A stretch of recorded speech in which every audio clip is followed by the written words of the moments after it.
Baiklah, selamat pagi Pak Perminas. Nama saya Brian Pertama. Saya akan mempresentasikan hasil investasi dan sekuritas saya dari laporan saya. Nama saya Brian Pertama Agustinus Ur. NIM saya 11110174. Sebelum slide berikut, sebelum berlanjut, saya ada pendahuluan sedikit. Nah, karena sektor saya adalah nikel, yang mana adalah sektor energi, maka ada sedikit definisi tentang nikel, energi itu. Energi adalah kemampuan untuk melakukan kerja. Dan juga karena nikel, maka nikel itu merupakan salah satu sumber energi yang dijadikan sebagai baterai kendaraan listrik. Nah, Antam adalah satu perusahaan sektor tambang yang dia menjadikan nikel itu sebagai salah satu komoditasnya. Nah, pandemi kemarin turut mempengaruhi kinerja aneka tambang. Nah, sejarah singkat dari Antam sendiri adalah dia berdiri tahun 1986. Nah, merupakan bergiring dari beberapa perusahaan dan juga merupakan bagian dari BUMN. Nah, dia masuk ke BI atau Bursa Efek itu sekitar tahun 1997 dengan nama ANTM. Nah, struktur modal di Antam sendiri adalah publik mendapat 30% dan PT Inalum mendapat 65%. Nah, tata kelola SDM itu tata kelolanya adalah Good Corporate Governance. Nah, Antam itu memiliki karyawan sejumlah 2.598. Nah, berikutlah kajian konseptual, indikator ekonomi dan pasar modal global. Nah, IMF sendiri memproyeksikan, pertama ada pertumbuhan ekonomi dunia. IMF sendiri memproyeksikan bahwa ekonomi dunia itu akan tumbuh 5,9 pada tahun 2021. Yang berikut adalah kurs valuta asing. Nah, perkembangan kurs valuta asing pada tanggal 7 November 2021 itu mencatat bahwa nilai jual Indonesia dia lebih tinggi daripada nilai beli. Tentu saja ini mengindikasikan bahwa nilai tukar rupiah semakin menguat. Nah, ada satu kebijakan berikut ada tingkat bunga atau FED dari ada penurunan tingkat bunga dari Bank Amerika yang dia bisa memberi sentimen positif untuk indeks regional. Nah, hal ini akan mempengaruhi banyaknya aliran dana dia keluar dari Amerika yang bisa masuk saja ke Indonesia.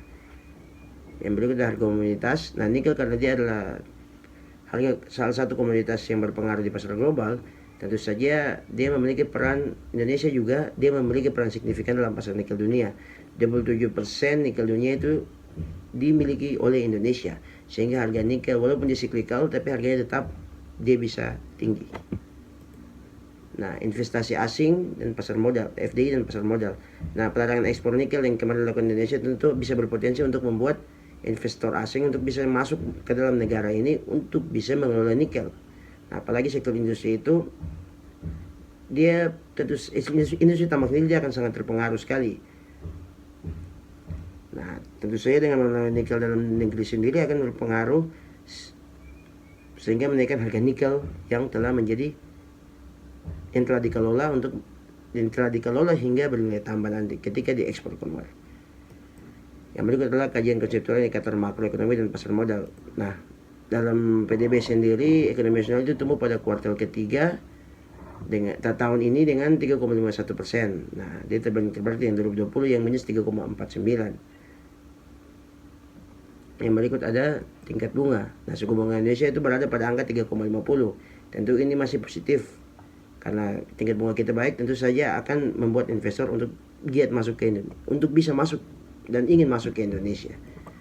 Nah, berikut ada neraca pembayaran. Nah, diperkirakan tuh neraca pembayaran Indonesia juga akan meningkat pada 2021. Nah, didukung juga oleh surplus perdagangan yang akan bertahan pada kuartal keempat di 2021. Nah, untuk APBN sendiri, defisit pada Agustus 2021 itu tercatat 3,2 triliun atau sekitar 0,32% PDB. Nah, tentu saja masih jauh dari yang diharapkan pemerintah yang menetapkan 5,7 dari PDB, tetapi yang bagusnya investasi menyumbang sebesar 61,8 triliun atau 33,5% dari targetnya 187,1 triliun. Belum terlalu baik juga, tapi sedang menuju ke arah yang baik. Yang berikut adalah investasi langsung. Nah, realisasi langsung dari kuartal kedua itu dia mencapai di tahun ini dia mencapai 223,0 triliun atau tumbuh sebesar 16,2. Nah, dalam negeri sendiri, penanaman dalam negeri sendiri sebesar 100,6,2 atau tumbuh 12,7. Nah, modal asing sendiri sebesar 7,997 juta, 7,997,5 juta atau 116,8 triliun. Nah, sesuai dengan kurs APBN 2021 atau tumbuh 19,6%. Nah, sehingga itu menandakan bahwa nilai investasi asing langsung dia mulai naik dan melampaui kuartal pertama. Nah, untuk harga indeks saham sendiri dan di sini kita lihat bahwa harga ini tentu saja yang tertera ini dia akan diprediksi bisa semakin meningkat karena ada investasi asing yang masuk ke Indonesia ditambah dengan kebijakan tapering off. Nah, keterkaitan dari ekonomi global makroekonomi dan ESG itu adalah ekonomi dunia yang tumbuh akan mempengaruhi perkembangan pasar dan investasi global. Nah, karena Indonesia adalah memiliki negara yang sumber dayanya banyak dengan nilai tukar yang menguat, tentu akan membuat Indonesia semakin kuat posisi tawarnya. Nah, dengan nikel yang hampir yang 27% cadangan global ada di Indonesia pasar nikel itu dia mempunyai posisi tawar yang kuat. Nah, berikut adalah analisa SPOT-nya. Kita lihat di sini. Nah,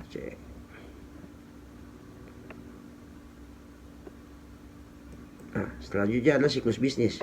Ada kampanye Green Energy itu dia membuat komoditas nikel itu semakin meningkat, permintaannya semakin tinggi karena harus membutuhkan untuk pembuatan baterai dan stainless steel. Nah, karena Indonesia sedang memasuki tahap super cycle commodity, sehingga permintaan pada nikel itu dia melonjak. Dengan tambah dengan proses industrialisasi dari hilir yang dilakukan pemerintah, tentu saja akan membantu perkembangan penjualan komoditas nikel. Yang berikut ada prospek ekonomi bagi perusahaan. Nah, prospek nikel di Indonesia sendiri memiliki masa depan cerah. Dengan permintaan nikel pun kian hari makin meningkat, tentu saja menjadi faktor perusahaan intimen maupun investor untuk segera berinvestasi pada industrialisasi pada sektor ini. Nah, untuk industri tambang berikut adalah industri tambang nikel. Nah, ada daya saing. Sepanjang daya saing perlu diketahui bahwa sepanjang tahun 2001 itu harga nikel itu dia semakin meningkat hingga 41% menurut data dari Market Insider. Dari 5 portal analisis yang saya paparkan ini, nah, Indonesia itu berada pada posisi pertama dalam persaingan industri yang menyalip Filipina. Indonesia itu dia punya market share sebesar 37,2%. Nah, Antam sendiri adalah produsen nikel yang menguasai 19% dari sumber nikel. Yang kedua, ini kita masuk. Indonesia memiliki cadangan nikel terbesar di dunia, ada 21 juta ton yang setara dengan 22%. Setelah berasal dari Rusia, dan dia menguasai 19%, dan nikel Antam menguasai 19% sumber nikel, yang tentu saja masih menjadi pemasok terbanyak. Berikut adalah kekuatan pelanggan. Indonesia itu dia menjadi pemasok nikel terbesar kedua di Uni Eropa. Kita lihat bahwa ketika Indonesia melarang pelarangan ekspor, Uni Eropa berniat menggugat Indonesia ke World Trade Organization, dan tentu saja itu semakin memperkuat bahwa Indonesia memiliki daya tawar yang sangat kuat. Nah, ancaman produk pengganti sebagai sumber energi untuk baterai lithium, nikel belum memiliki produk pengganti. Nah, sedangkan ancaman pendatang baru, Elon Musk, dia sudah membuat perjanjian kerjasama jangka panjang dengan Caledonia yang siap memasok nikel untuk pasokan daya mobil listrik milik Tesla. Tentu saja ini menunjukkan Caledonia siap bersaing dengan Indonesia dalam hal penjualan nikel. Berikut adalah analisis laporan keuangan historis dan perbandingan usaha terhadap kinerja industri. Nah, analisis keuangan kita lihat pada tahun 2020 itu nilai-nilai mengalami kenaikan, kecuali tahun 2020 kemarin karena terdapat pandemi. Perputaran aset tidak berjalan dengan baik karena proses produksi tentu saja terhambat akibat pandemi. Pandemi yang menyerang berbagai sektor pun membuat perputaran piutang perusahaan juga dia menurun. Nah, yang berikut ada analisis tren keuangan. Nah, di tren keuangan ini aset lancur pada 2020 itu mengalami peningkatan pada 2019, yang mana angka ini mengalami penurunan pada tahun sebelumnya. Terus ini juga terlihat pada liabilitas dan ekuitas yang dia naik dari 3 tahun sebelumnya, yaitu 106%. Nah, untuk common size sendiri ada peningkatan pada aset lancar yang naik di 2019, yang dari 25% dia menjadi 29%. Namun angka ini juga dia turun pada 2017. Jumlah liabilitas jangka pendek juga dia naik 60%. Terus hal ini karena dampak pandemi. Nah, selanjutnya ada metode valuasi. Nah, ini dari hasil metode valuasi yang telah saya hitung. Nah, untuk perhitungan itu saya cari untuk valuasi relatif, jadi data melalui laporan keuangan dan juga data ekuitas. Nah, yang pertama adalah di periode di harga Q1 itu harga lembar per sahamnya ada 74,950. 5665. Nah, untuk penambah sahamnya ada sales per sale-nya sekitar 22.848. Nah, ini untuk tabel pertama. Nah, ini untuk tabel kedua, tabel ketiga, dan juga untuk tabel keempat.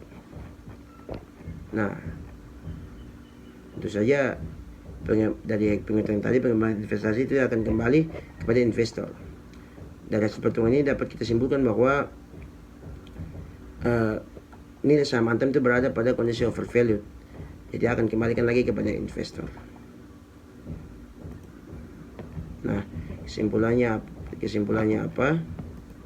Kesimpulannya itu adalah karena prospek nikel itu sangat baik, maka kedepannya juga